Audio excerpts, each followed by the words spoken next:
about experimentation, I guess. It was. You have to actually just try things and try and find your niche. A lot of people are good at quite a few things. So you try all these things and then eventually you'll find something, one of those talents will blow more than the other, and then you'll say, hey, I need to be doing this. Well, so what's the secret then of finding that video and really getting it linked up to and socialized? I think the secret to making a video go viral is basically being one of the first ones to get it in.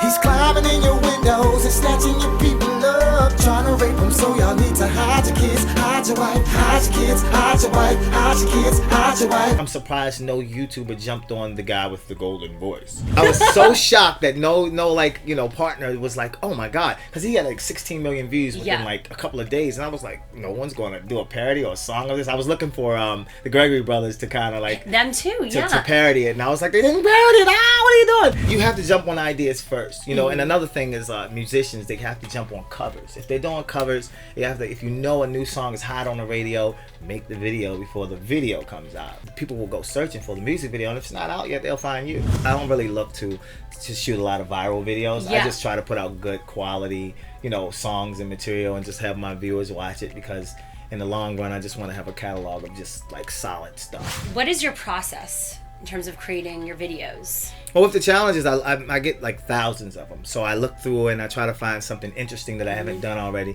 Hey DeStorm, I challenge you to sing a song while having darts thrown at your head. When I do find something that I find interesting, I see if I can find an interesting way of making a video. If I can't make an interesting video, it's no use of doing it. Totally. If the video's not dope, people are not going to watch it, even though the song may be dope. So with that, I'll make a song which takes about an hour. Only an hour to write the song? Yeah, You're just talented. No, not really. But no, it takes about an hour. Yeah, I make the beat, make the track, you know, and people are like, your track is not as well produced. Well, you know, if you're pumping out videos twice a week, you can't expect me to just be putting and down all alone. It's not like you have an engineer and everything. Right, it's tough. But a lot of kids, they don't care. They just, you know, they just go and say whatever they want to say, and it doesn't bother me. It's like, I know they enjoyed it, whatever. Speaking of process, so it takes you an hour to create a song, put down tracks. An hour to make the beat, then I write it. The writing takes maybe 20-30 minutes to write the song. As I don't learn the songs, because I know I have to pump out 1 3 or 4 days later, so I don't learn any of the music. I don't have like a bunch of writing books and things like that. So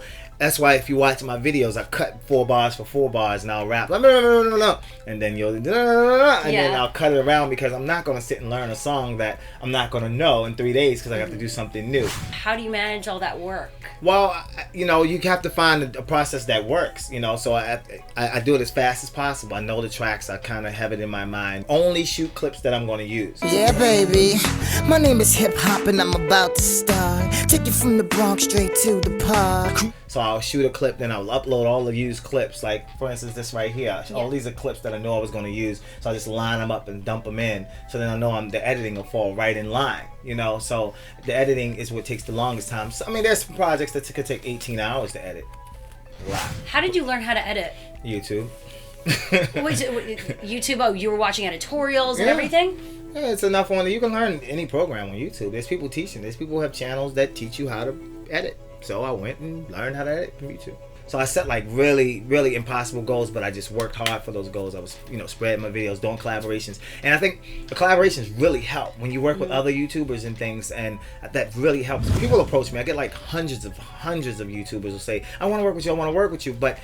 And then I'll say, okay, so what do you want? And then they're like, well, I don't know. What do you have? I'm like, what do you mean, what do I have? Give me an idea. Yeah.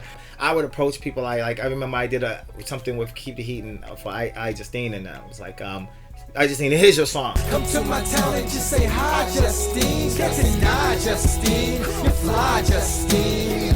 I have a crush on you, Justine. We did it. It was done.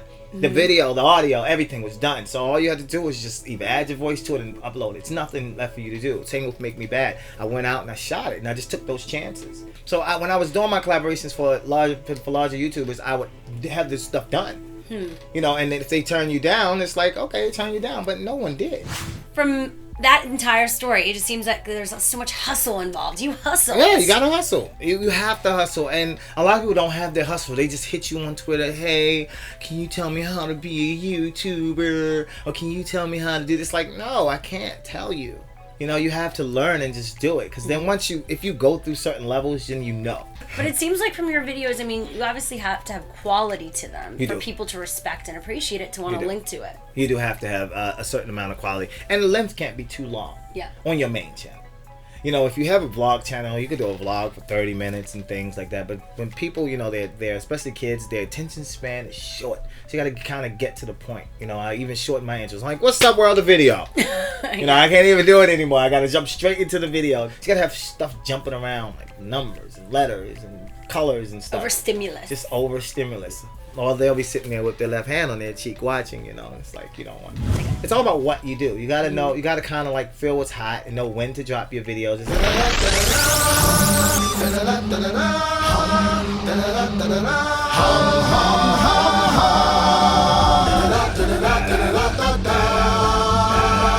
a science behind it. You gotta study the numbers, knowing when to drop. What category you're posting. If you're posting in film and animation, you gotta know what's coming out, what's going in, and you gotta know what's hot, what's trending. Watch Twitter, see what's popping, and you just gotta stay on top of a lot of things to get your numbers to grow. What about the timing of when you put up your videos? Why did you decide on Monday and Friday? I did Monday and Friday because I know the type of videos I do. Someone like Mr. Guitar Man is doing Tuesdays and Thursdays. I can't compete with Mr. Guitar Man. I knew he was doing Tuesdays and Thursdays at the time, so he was like, you know, I spoke to him and he was like, you know, you should do Mondays and Fridays. And he's like, it's still going into the weekend. People come in and watch it. Monday's the start of the week. They're back to work. So I knew those would be, you know, pretty good days for me to drop. I try to get them up during the daytime because you don't want to miss the East Coast. Yeah. And I miss them every time. But because I never get the videos on time, but the days and your times can be the difference of some, you know, a video just going viral or not. In terms of interacting with your audience, do you have any rules or tips? I always tell people when you interact with your audience, I get comments like, then I get comments like, then I get comments like, then I get comments like, this song is great, you made my day, then she smiled. Respect in a major way, clever shit, man. Just trying to change the game and show y'all all artists are not the same. It's good to respond every once in a while. You can't respond to everyone, but it's good to when you respond and just if someone says, oh, I bet you $1 million DeStorm won't reply, I won't reply, because then everyone will write that, you know. But if someone writes something that actually makes sense, you know, then I'm going to reply to that. You know, people really appreciate that. Some people, because they feel like, you know, they support you. Yeah. Some people have been supporting you for years, and then you reply to them. It makes their day. Totally. What's your schedule like? 16-hour days sometimes. So what advice can you give people who want to get into all of this? I would say be patient. I would say it's a lot of work, and if you're not willing to put 110% in, don't even try it. Because as time goes by, it's harder to get in. People are not subscribing as fast because there's so much more material there. So you'll see the subscribers like going down, and you say, wow, I can't gain that many subscribers because everyone's posting videos, so it's so many to see. So if you drop in your video in someone's box, 10 more videos. If someone subscribed to 20 people, then your video then fell all the way back. Yeah. You know, and then people don't even see it. And this is social media, so you have to build your Twitter. There's people trying to do YouTube don't even have a Twitter account. How you gonna tweet your videos out, dog? Make sure you don't have no crappy cameras. You can get the Lumix. You know, you might have to get an extra battery, but you can get the Lumix. You can get a nice camera, and sometimes you're like, oh, I can't afford it, but sometimes it's okay to save your money and invest. People invest in shoes. People invest in other things. Invest in your craft, and then you won't have to invest anymore because you'll get to the point where Panasonic will be sending you stuff. Where Panasonic will be sending you stuff. No. I'm just